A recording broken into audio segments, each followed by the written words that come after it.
By 2012, 43 states and, of course, Washington, D.C. were operating lotteries. Every state except Hawaii and Utah collect revenue from one or more forms of gambling. Further, in every year between 1998 and 2010, gambling revenues went up.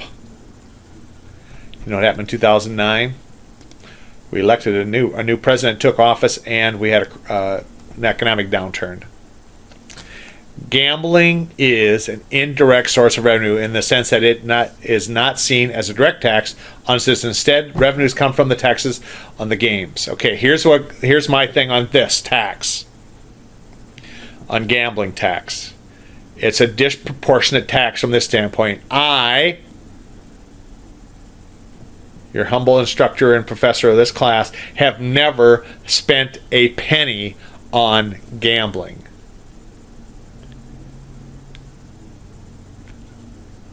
So it's not a direct tax, and therefore I have never paid a penny of it. And if you've ever touched one of these gambling things, you have contributed. Thank you very much. But tell me it's not a sin tax? And now they're going to describe to you how much it's grown right here. In most states, such as California and Florida, the original intent was to use these funds for educational enhancements, but within 3 years, the California lottery implementation type budget year, California incorporated that lottery into the base of funds into the base education. Other states had similar experiences, and that's what we did in South Dakota. We said that's what it was for, and immediately we started to steal to pay other things. And you, if you've ever touched a machine or spent a scratch ticket or anything, are being taxed. And often, as this they won't want to mention here, who pays the most of this tax? Who's the most likely to gamble and spend money here? Right! Low-income people. And we had this long oration about regressive tax and fairness and stuff, and so I'm contending to you is the people that least likely can afford it, that are living on government-subsidized living, are spending money on these machines, which helps fund education. So in essence, we're taking tax dollars from you and me to give to people that are needy, and they're in turn taking some of that money and putting it in the machines so we can have more tax revenue. I'm looking at this picture here saying, how do I get there? Well, if you're getting food stamps and other support things that help support your living with your family, which is fantastic, I would say, but now you have other cash that you go and play the machines like this person. And it's not everybody. I'm saying it's a disproportionate amount of people that cannot afford it spend money in lottery and scratch tickets and stuff. Fools that are cheap with their money like me would never touch them things. One of the reasons is because I'm so compulsive. I've always been afraid my whole adult life if I ever started playing I wouldn't be able to stop. Okay? And I'm not going to put a poll up how many of you have ever played these. If you have, I'm just going to say thank you. That's a volunteer tax because the state took part of it. There, I'm done with that. I'm done whining about that. Let's go back here and say yes. State funding provides about 50% of school funding and state aid. You knew that. Sales and gross receipts, income taxes, license, and miscellaneous are all sources. Don't have income tax and state income tax in South Dakota, but we have all these others and more. Another one we have is called wheel tax, for license plates and stuff like that. And this is you. If you've ever played any of these, you have supported state government. And again, this doesn't all go in education, but it's another source of revenue for the state, who funds half of the education ticket. Of course, I've held that education is not a fundamental right.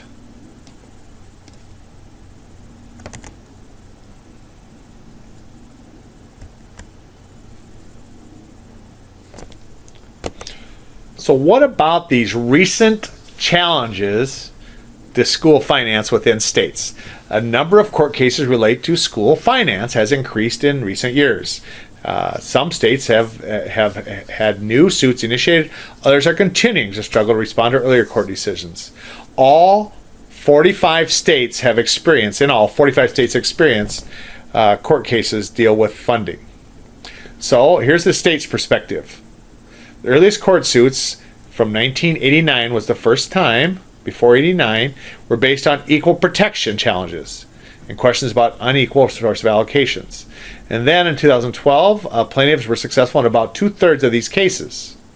In some of these cases, the plaintiffs emphasized a claim of equal protection. Others focus on a specific language of the state constitution. For example, Sereno versus Priest in 71 called on to determine whether the California public school financing system was adequate. It violated the 14th Amendment. It's a 6-1 decision. California held that heavy reliance on unequal property tax makes the equity of a child's education and wealth its parents and neighborhoods. Furthermore, the court declared districts with small tax bases simply cannot levy taxes at the same rate to produce the same revenue. Officially, the California Supreme Court ruled that the system of school financing in California was, I want to highlight this, unconstitutional. But it did not forbid the use of property taxes as long as the system of finance was neutral in the distributions. Within a year, Minnesota, Texas, New Jersey, Wyoming ruled similarly. Okay, so this just goes through these different court challenges down here, and then the state responsibility to guarantee equal protection. Okay, I'm going to let you read that instead of reading that all to you. Comes back to this KERA here.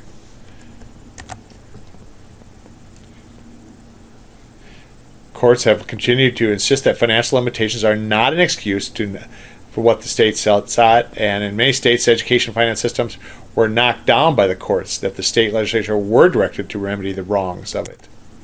Now here, I want to show you this graph here too, and this is, I find this interesting, and that is per pupil expenditures, and look at the range. Now the mean national average is 10.5, or the median 10,000, a little over 10,000. And then here you see how they're funded. For example, South Dakota down here, 85 to 89, which we saw earlier. But the highest one is 15,000. And look at where these are at. What is this? Wyoming is quite high because of the distance. But my point was going to be, then when we lay achievement graph over the top of this, it does not match. Look at back east here, how much it is. Now, for example, I know my wife has a first cousin that teaches in New York, and she's approximately my age, a little bit older, but she makes about $75,000 a year as a kindergarten teacher. Okay, and I know you want to say, you're going to tell me right away that, how unfair this is, that South Dakota only has this amount here, similar to Texas. But I'm telling you, the achievement in these two states is higher, and Texas is limited by the amount of immigration they have. But just look at the numbers here, how many finance more, but it does not match achievement. And this is what's so frustrating to people that want to spend more money is, money does not mean achievement, does not mean learning. And so it's very interesting here, and they have the range here by color, but how it's spread all over. Look at just the difference between us and Minnesota. But it does not mean achievement. And of course, what we'll never say is, the cost of living and how this plays in here and stuff. Hawaii is quite high, and Alaska is quite high. But South Dakota is one of the lowest funded ones, and what that means, and is whether you like it or not, and you can scream about this, but what it means is it's a less of a tax burden on the people of South Dakota. And what does that mean? It means it's a more family-friendly, business-friendly place to be, and that's the same with Texas. Florida, these others are lower. And I'm telling you, these authors would contend that that's not right. And I'm not sure, because I got it both ends. I got kids in public school, and baby, I'm paying the taxes. And when this is all said and done, I will have paid more taxes. I'm one of those in the progressive part. I will have paid more taxes on my house in the lifetime I've held that it'll ever cost to educate my kids. So just like you would like, I'm helping educate other people's kids. Okay.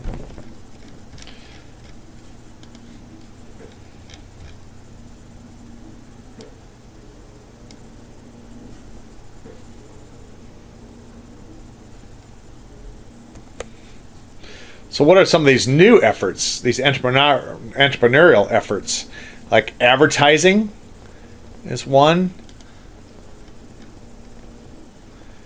More student fees, more funding raising schemes like this.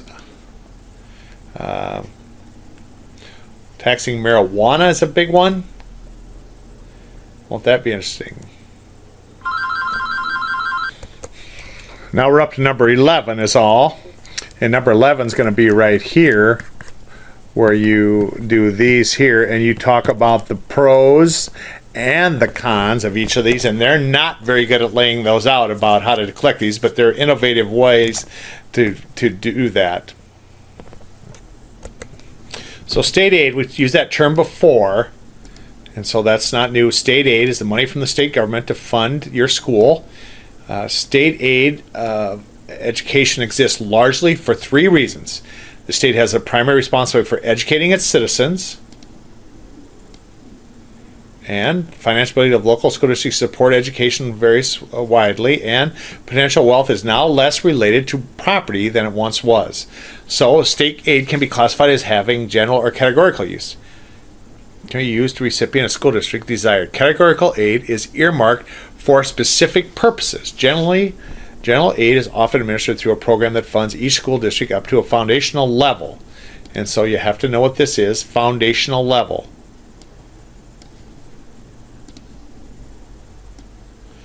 Education required per pupil. Categorical aid may include, for example, money for transportation, vocational, driver's ed, or programs for children with disabilities. Frequently, categorical aid is given to encourage specific educational programs. I always say this is how government controls you. They give you money to encourage. And that's where you've heard me state, like a prostitute, it may be something we want to fund, but we'll do it before the money. And what happens often is the government will say to you, state or feds, we will fund half of it. So we can't really afford it, but we want the other half, so we do it. In some states, those aid programs are referred to as incentive programs. We'll give you the money if you do what we want you to do. Categorical, it may be granted on a matching basis. So I'm saying we won't give you all the money, but you can have some. But we will tell you exactly what has to be done and how to do it. Thus, each of the dollars of local effort, the state contributes a significant amount to it. Okay. So general, state, and equity of opportunity. Historically, general aid has been based on each child, regardless of place, wealth, local district, is entitled to receive a basic education. So no matter where you live or stuff, you're entitled to a basic. General state aid is established on the principle of equity of opportunity, and usually administered through a foundation program. Creating a foundation program involves determining the dollar value of the basic education. So you have to decide, a state has to decide, what is that foundational value, which is a basic education desired in the state,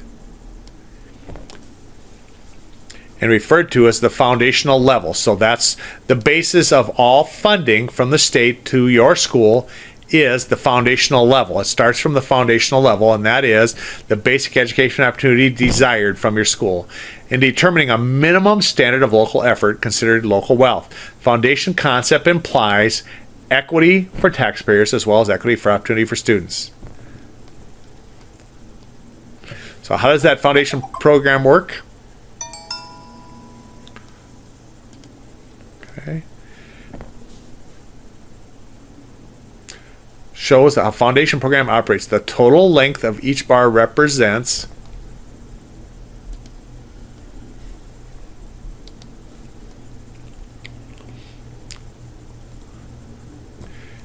each school district must pay forth the same minimum effort, local effort, for its schools. Each school has put forth this. Okay, let me find my tax rate will produce more revenue in a wealthy district than it will in a poor district. Therefore, a poor district will receive more state aid than the wealthy district. Local school districts do not receive general state aid beyond the amount established as a foundation, but are permitted in most states to exceed that level. So based on what your local school can produce on the value of their homes, you would get more state aid. Okay. Now they're going to limited effectiveness. The effectiveness of using various state foundation programs to bring more fiscal equalization has been limited. A major limitation is that the foundation established is frequently far below the actual expenditure. So if you want to spend less, you set this bar, this foundational bar, lower. And that way you don't have to pay so much in addition. So again, they're contending unfairness. Established frequently far below the expenditure, far below key level in order to provide adequate opportunity. For example, if a state established a per pupil foundation of $1,500,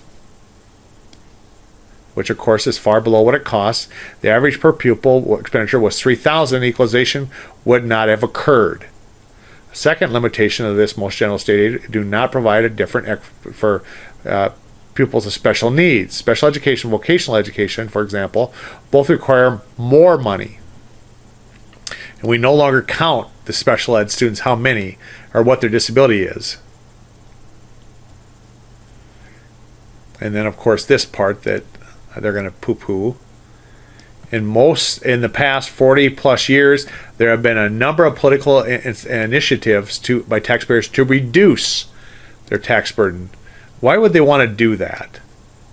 Well, for one thing, for example, in this house, it's around 45% when I consider the money that we make here, that we pay our income tax, property tax, sales tax, use taxes, all the tax that are placed on our family. If you include every nickel of tax we pay, would exceed 50% of our income. So whatever you see this family's gross income, consider 50% of it goes back out in taxes, and those taxes are used to support all facets of government, including education. And that's where this revolt comes from, is people, crabby people like me, saying, could we please keep just a little bit more of our money? And a more common, popular thing to say is, we need to tax the rich more. The rich need to pay more. And a common thing like Occupy Wall Street is fair share. Whatever fair share is. So that's where this revolt comes from. In the past, the anti-tax movement called taxpayer revolt. A most dramatic instance of taxpayer revolt occurred in California in '78 when the passage of Citizens Ballot Initiative called Prop 13, which limited by Constitutional Amendment the property tax as a source of revenue. Okay, so that's what the revolt was. Okay. So here's number 12. And that is a little description of these 2, 3, and 4. And 246, about 245 and 246.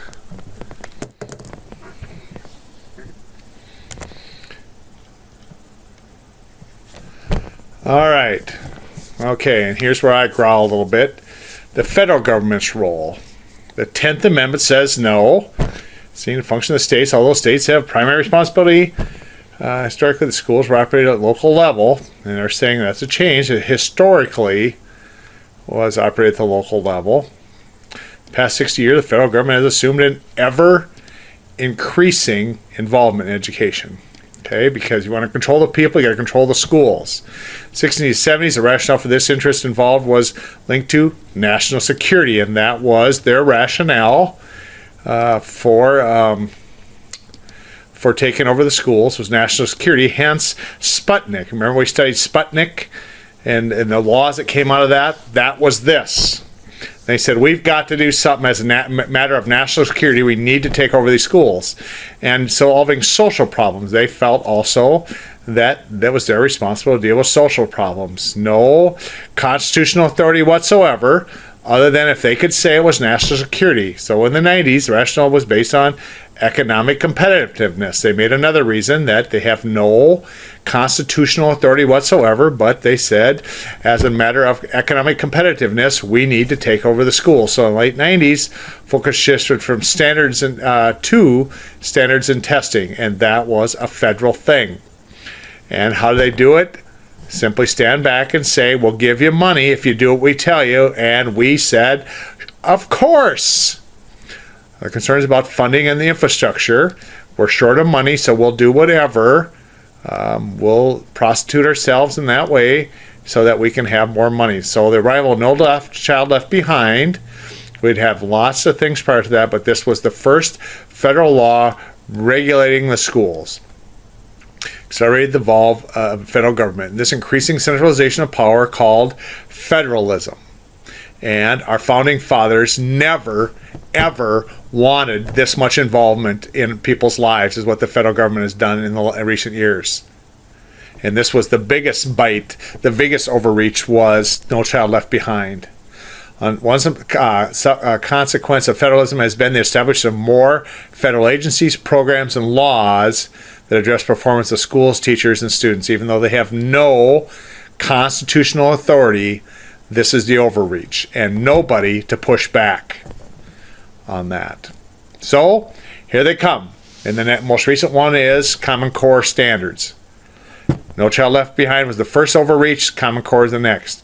The government has provided leadership in education in special situations in times of need arise in each state and local district. These policymakers concerned over the quality of schools. So that was their reason to overreach. They said they had to deal with the quality of schools. More active leadership on the part of federal government, such as moves to establish a national, let me go down here, priorities in education and raise major issues. A Nation at Risk report prepared Commission of Excellence Education in '83. It was not a mandate, nor was funding recommended, but it did sound an alarm or provide recommendations for reforms. Identifying national education, encouraging forums. Other one was research. Encouraging reforms. State levels include research on significant national education issues and exemplary practices. During the past 6 years, the federal government has insinuated itself more and more by tying school district access to federal funds and educational mandates. So again, like I said, if you want the money, do what we say, and we said we surely will do the money. And if states and schools accept federal dollars, they almost accept the mandates that come with federal funds. And hence the prostituting thing I've been saying all along. If there's money, we'll do whatever, even if it's against our principles, we'll do it. We want the money. So that was this. Even though this is, they have an increase. It has that central political, and this is the worst thing about it is, it changes with the shift of winds and how nasty the political atmosphere has gotten. It comes down to in the schools. No, to federal funds, Department of Education become powerful agency. Established through the diligent efforts of Henry Barnard, was called Department of Education. Later it was called the Office of Education. Okay. It was a Bureau of Education within the Department of Interior. In 1939, it became a federal security agency. In 1953, the Department of Health, Education, and Welfare. In 1979, Carter signed legislation. It was Carter's promise to the teachers union, come with me and I will give you this. I will give you this here, the Office of Education. Signed creating the cabinet level agency. And so again, no federal authority whatsoever. Where's the pushback? Latest version of the Department of Ed contrasts 67 become powerful agency. Has this many, 4,400 employees, and has this kind of a budget at their disposal. You think there's any corruption there? I assure you there's none. Department of Education Office of Reform, including National Center of Education Statistics, compiles a range of statistics about the education, and that's what they're big into is the national testing. Office of Special Education and Rehabilitation Services, Office of Civil Rights is in the Department of Education. How does that fit? Grants, Teacher Resources, Statistics, Department of Ed, Officers Program, and online or online at this. Okay, so this is going to be your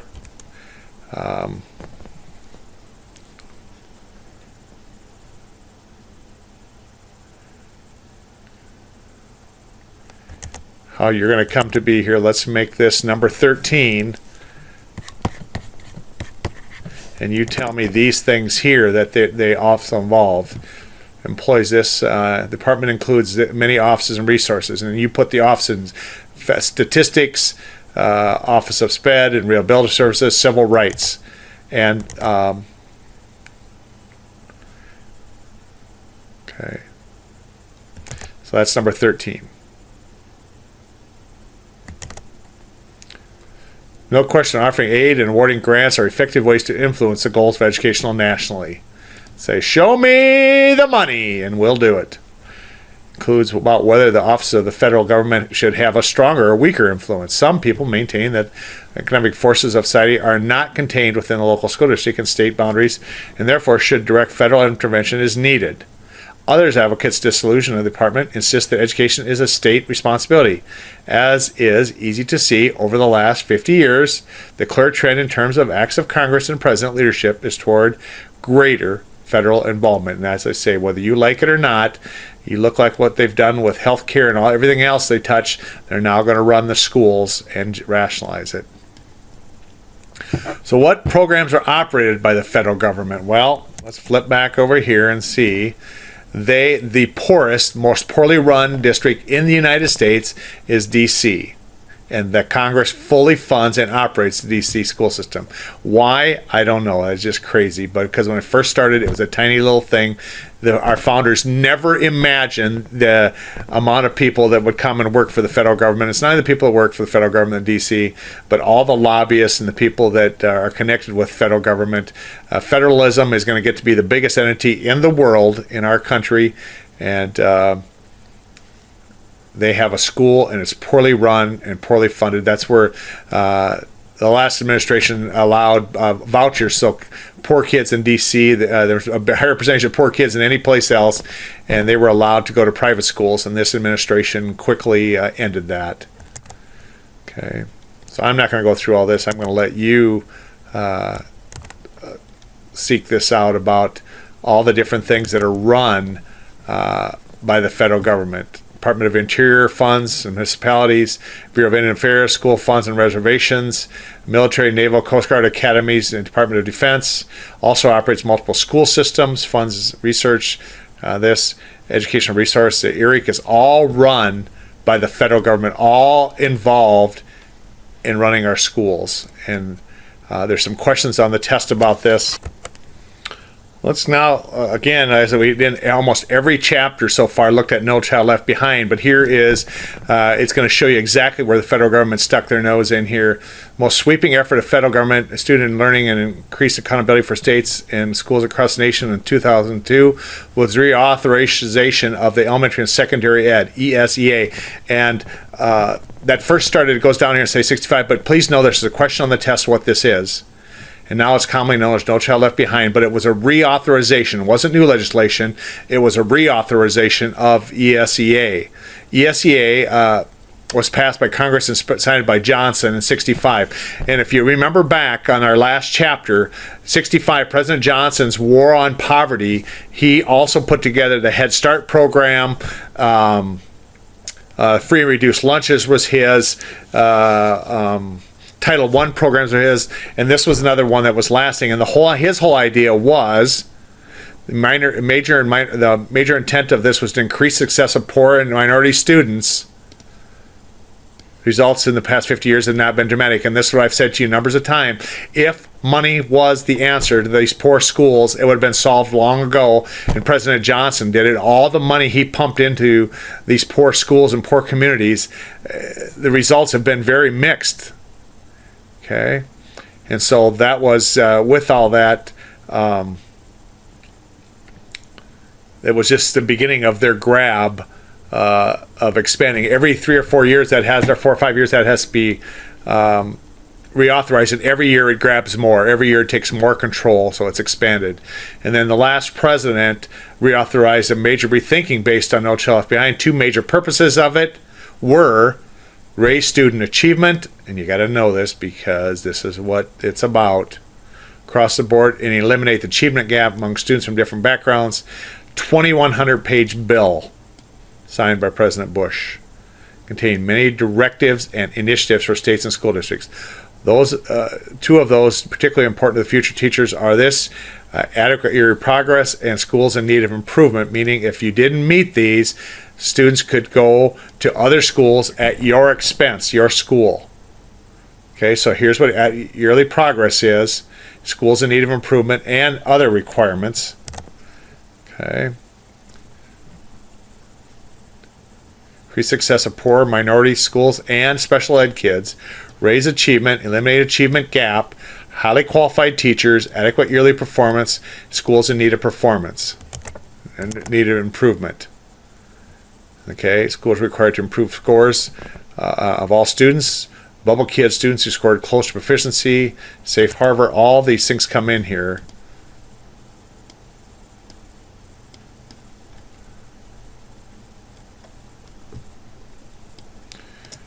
Okay, so what was the impact of that? It's overwhelming here. Okay. Those who scored a few points below the proficient level by targeting them in the hope that next testing would be higher.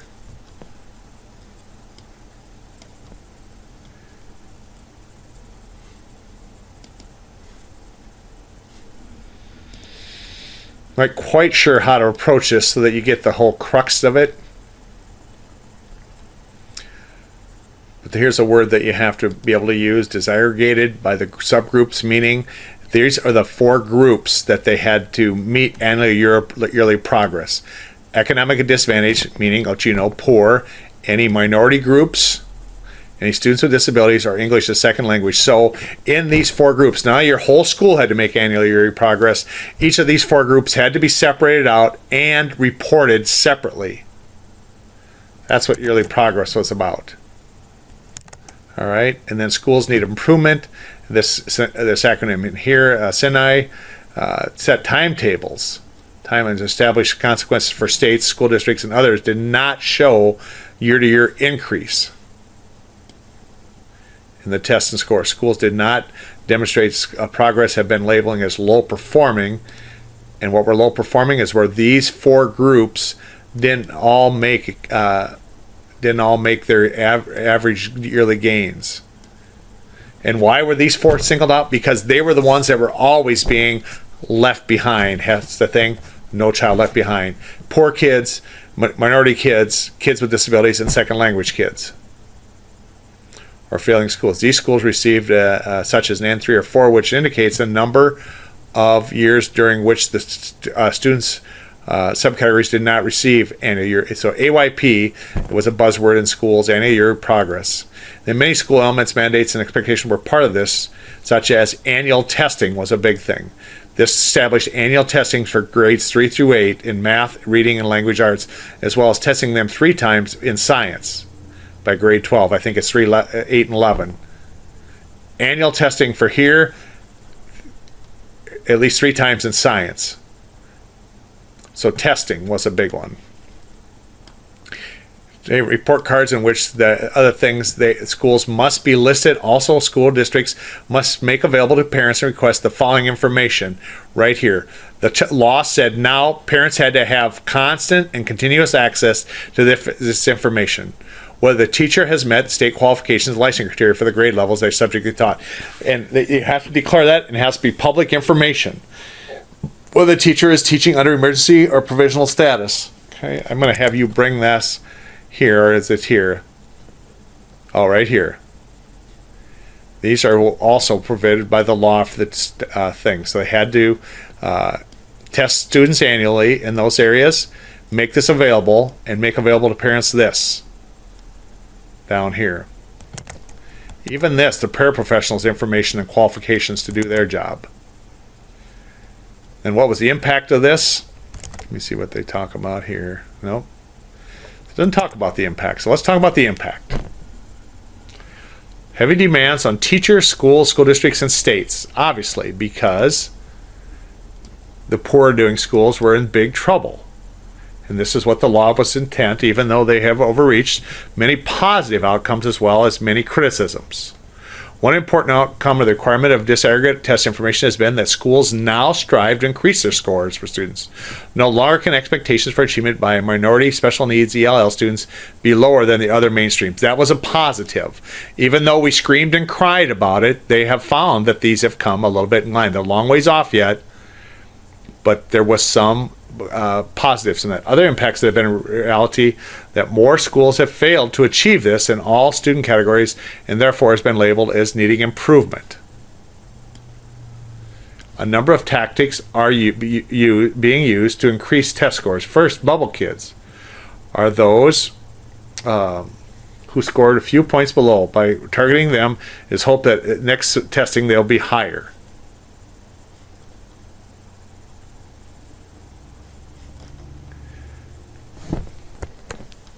Another one is safe harbor, status of a school that has in need of improvement and has made progress in reducing the number of students scoring low but has not reached this. So that was another one, and I'm going to have you bring these in, so just know them. District in need of improvement is the label applied when the district-wide pattern is not making this. That is known as district need improvement. Corrective actions are the steps that states must take if schools fail to achieve, and supplemental services are being provided, such as consultant in this. So this will be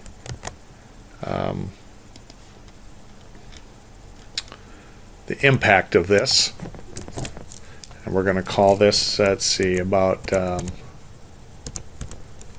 are we at here, number 14. Oh, you have them right here. Saved you 14. This is not 14 then, but here they are, and you need, there's questions on the test about this. Okay. Those are actually out of order, but they should be. So what about these waivers? Mandated that student performance in the 2001-02 school year was to serve as a baseline. Okay, so that's when it's passed, and this is year that's a baseline, and now we want to see AYP for all those groups and your school overall each year. In each subsequent year, there must be improvement in the scores, and by the year 13-14, which is we're not, is upon, all students would be proficient. States would have 12 years to have all students meet the AYP, which means students within each group would have test scores in 2001 below the proficient, average improve 1/12 each year. Sounds reasonable? This goal was not achieved. I put that in bold letters. In 12 years, it wasn't achieved. And as more schools are being placed on the watch list, all states were having more schools identified as failing. Something had to be done. And that's what the current administration said. He would repeal it. There's also was a failure of Congress to pass next reauthorization of this. So, in the fall of 11, the current president initiated a process which states could apply for a waiver. States that received waiver had to address several elements: adopt standards for college and career readiness, establish new accountability system, which meant moving to growth, meaning no testing,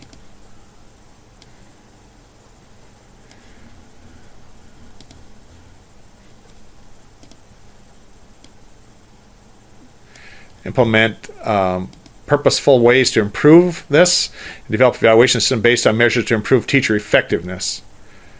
Okay, built into the new authorization of this. Okay, so you could get a waiver for your state. Okay, South Dakota does not have that waiver. It was very political who got these waivers, and South Dakota did not get in. So how about reflections of this? Well, thoughtful critics and historians have offered some interesting comparisons between the original and the 2002. Some critics of the original say that it failed because it provided money without accountability. And No Child Left Act would succeed because it had strict accountability. ESA of 65 had offered money without much educational accountability, but No Child Left Behind demanded too heavy accountability without much greater financial incentive. No more likely to succeed. In 65, federal mandates for those would never have made it through Congress. At the time, the federal role in education was marginal, and most state educational agencies had limited authority. Local people were extremely worried that more federal would bring federal control. Since then, the federal and state roles in education have grown. States and school districts recognize that accepting federal requirements goes along with receiving federal funds. And I say that If you take the money, you do the time. You do the time, you do the crime, or do the crime, you do the time, and that's here. If you take the money, you got to do the time with them. Has been a far-reaching effects in terms of ratcheting up the accountability criteria and defining success, but it has lacked our results. Go figure. The federal government gets involved and we don't get the results.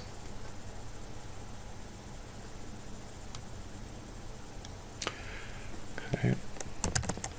There, you don't have to write anything more about that. Federal aid. What about federal aid? Well, federal government provides the smallest portion of revenue. Still, the United States has a history of federal aid to education, but it's been categorical, not general aid. We talked about this before, about it being more categorical. Actually started in the U.S. Constitution, was adopted. About 200 federal aid to education laws have been passed since the Northwest Ordinance. So this is the growing involvement with money is federal aid, so you get control that way. And then local control versus federal. In the past, an important and unique feature of education in the United States was local control. And I'm telling you, folks, those days are gone. The belief that educational decisions should be made by at the local level rather than the state level or national level. The rationale has been that people at the local level, including teachers and parents, you and me, know what's best for the students in their community. And as been described in this chapter, the trending during the past 60 years has been towards more federalism. Breaks my heart. No Child Left Behind was the largest and heaviest centralization of this, and that's not true. Common Core and what these authors will contend is that was not a federal initiative, and I contend to you it was. Those who advocate more federal and state government involvement argue that education is responsibility of all society. Some also argue that national survival requires centralized policies, programs, including national curriculum. And if you don't think that's what's coming, that's what's coming.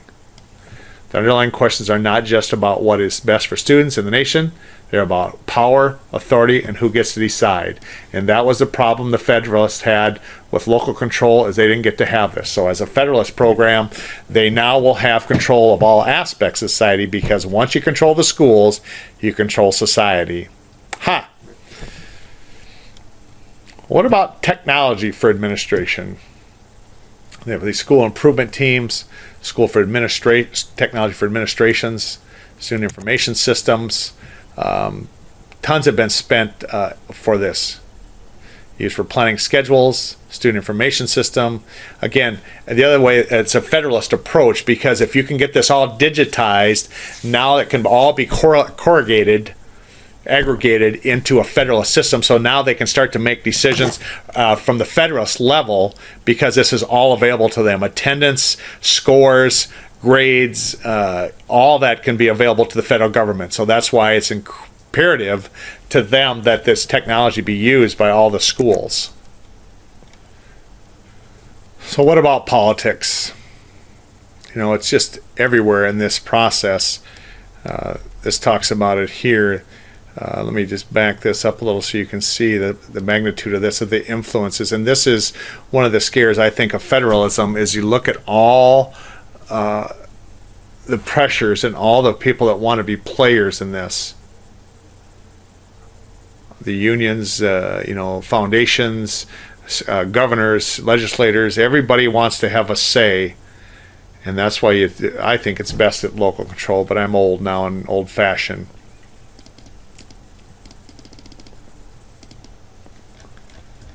So let's look at this here. Politics are always a factor. Stability, continuity, and leadership in education are influenced by many interest groups and coalitions, and that's the problem with, again, letting it get away from state control, is every time the wind changes, it changes. So in a time effort here, what I'm going to do now is bring you in here and say, yes, it's inevitable that teachers are involved. Accountability is currently the big, and current is the word, because this is a winds of change in this field. It will change, but it's the most pervasive theme now. Politics, differences in point of view are natural. School boards, superintendent, teachers engage in politics, and they have forever.